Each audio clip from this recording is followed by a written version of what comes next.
Your Excellencies, ladies and gentlemen, good morning. I regret that my schedule didn't allow me to travel to Africa Energy Week 2023, but I'm really grateful to have the opportunity to address you today from the OPEC Secretariat in Vienna. I commend the relevance of the overall theme of this year's event, the African Renaissance, prioritizing energy poverty, people, planet, industrialization, and free markets. It captures many of the key issues of our times.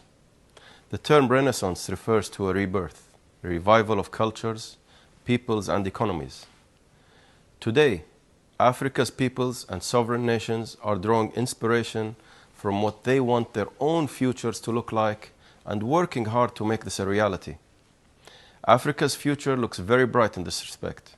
It will have the world's largest working age population by 2040 and has an estimated 120 billion barrels of proven oil reserves, 18 trillion standard cubic meters of natural gas reserves, and many, many other resources to help propel it forward.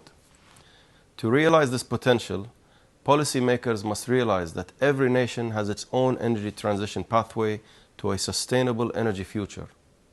In this regard, at COP28 later this year, global policymakers should pay equal attention to energy security, energy affordability, and reducing emissions. With these issues in mind, and as this is Africa Energy Week, I would like to highlight 5 points that I hope will provide you with food for thought in your discussions. First, financing institutions should ensure that adequate financial investment policies and regulations are available for the entire energy mix. Unfortunately, stringent borrowing requirements, often under the guise of ESG criteria, are limiting capital for hydrocarbon projects.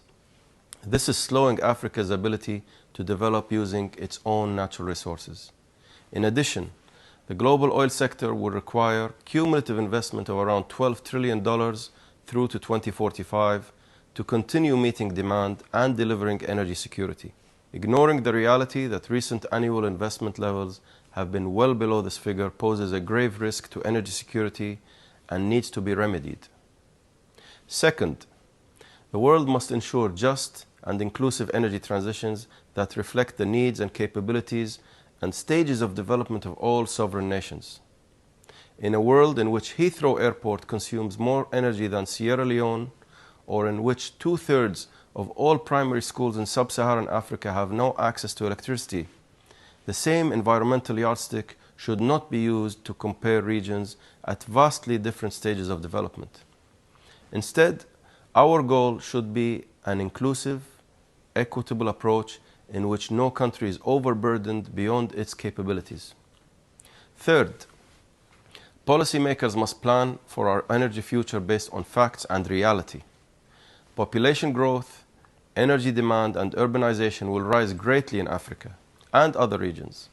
Globally, OPEC sees primary energy demand expanding by over 20% between now and 2045, and oil demand increasing to around 110 million barrels a day in 2045. Africa is expected to see oil demand increase by close to 80% over the same period. It's clear that all energy sources, all relevant technologies, and unprecedented investment and collaboration and support are required. Fourth, moving forward, we need to strike a balance between delivering the affordable energy products and services that people require to live a comfortable life and reducing emissions. In this respect, technological innovation is a key focus for OPEC. To ensure a sustainable future, many of our member countries are already investing heavily in hydrogen projects, carbon capture utilization and storage facilities, and the circular carbon economy. More countries across Africa will be able to do the same if properly allowed to utilize their natural resources to generate revenues. Global climate challenges should be addressed fairly, especially as Africa contributes around 3% to global annual greenhouse gas emissions, the smallest share of any continent. Fifth, utilizing Africa's natural resources like oil and gas will help deliver energy affordability and alleviate energy poverty. This is vital on a continent where hundreds of millions of people still lack access to electricity, and around 1 billion still rely on inefficient and polluting cooking systems. Everyone must understand that energy transitions means something very different for those with very basic energy needs. Delivering universal energy access must be a priority. Ultimately, as the old African saying goes, tomorrow belongs to the people who prepare for it today.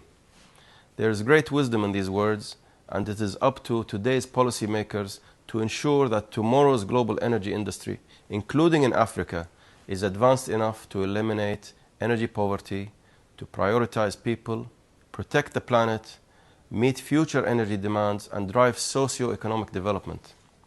And with that, I would like to thank the event organizers for the opportunity to address you today and wish you all very fruitful discussions. Thank you.